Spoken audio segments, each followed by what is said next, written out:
All right, y'all. How y'all doing this morning?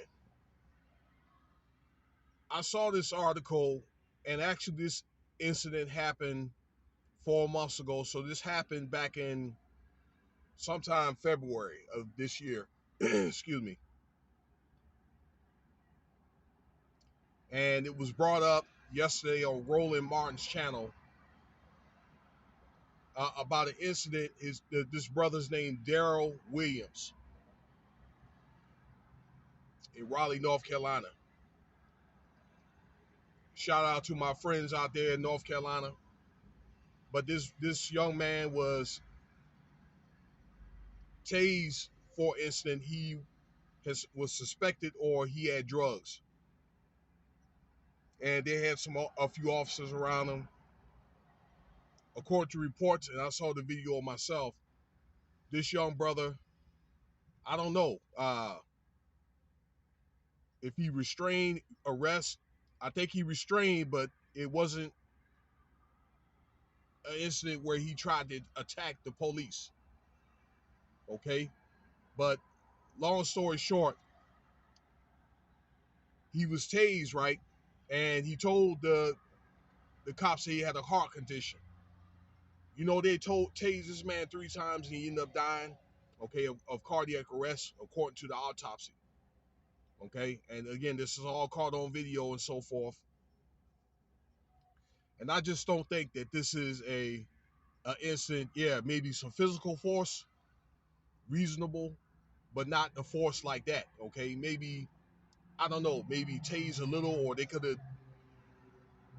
If it took two cops to hold them down, would have been the more appropriate way to do it.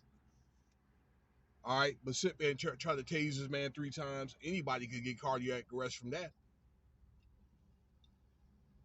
So hopefully his family will receive the due justice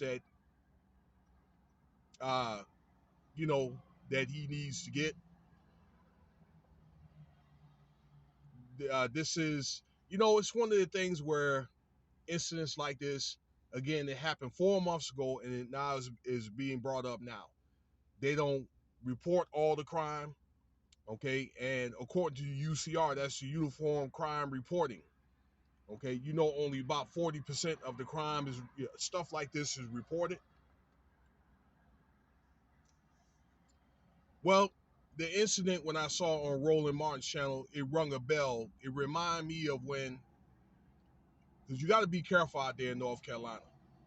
All right, now, I'm not trying to say that North Carolina is a bad state.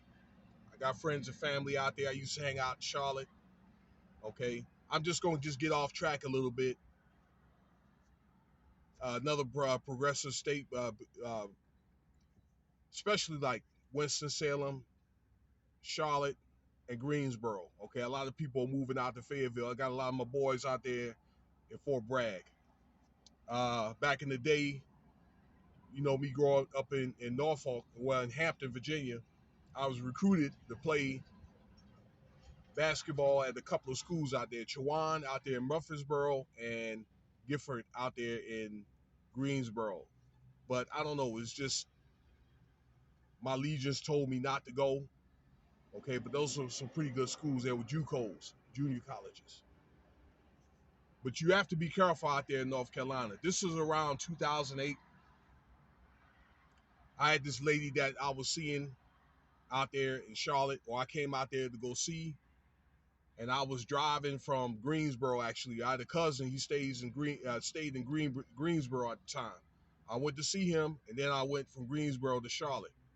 That's about 2 hours or so, depending on the traffic. I was in Lexington, North Carolina, which is basically in between Winston-Salem and Charlotte.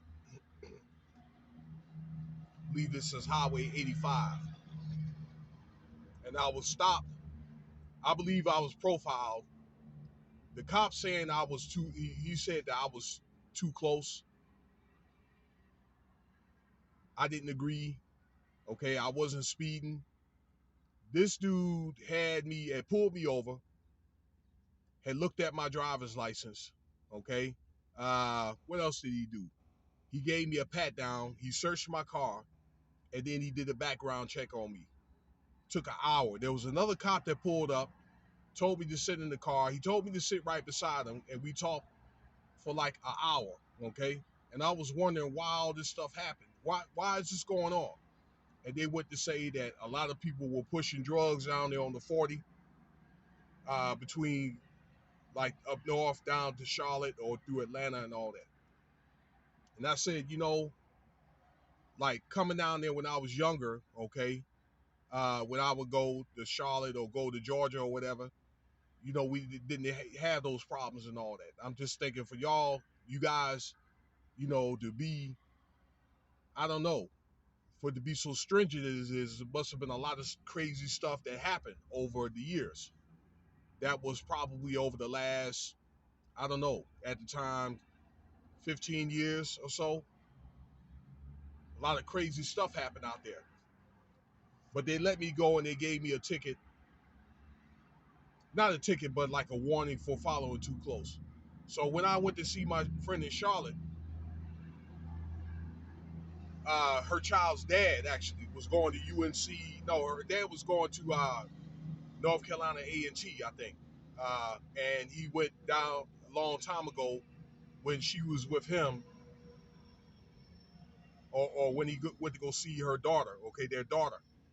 He had an incident like that in the same city, and I think that he went off or something like that, and they brought him in. Okay, so maybe they was testing me to see what I was going to do.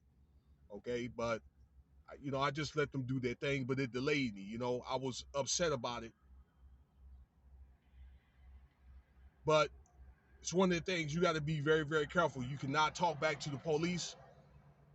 You can disagree, but I just think if you cite it, you need to go to the court and maybe try to explain why, or you could do in writing why you don't agree with something, because you just make matters worse.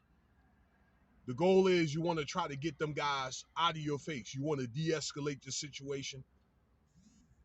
Prove yourself a better person or whatever. Okay, because if you talk back, and I'm not saying that's what that brother did. I don't know what led up to that point. They didn't show it. They didn't show that. You kind of stoop yourself down to their level. Just something to think about there. Okay, but it was wrong. I just think the force was unreasonable.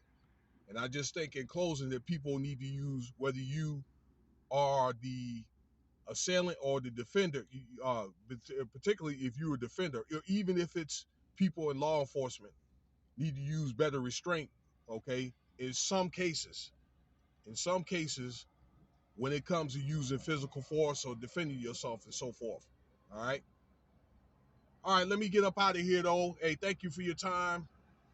Like, subscribe, share, Cash App, $Winston Spivey if you want to donate.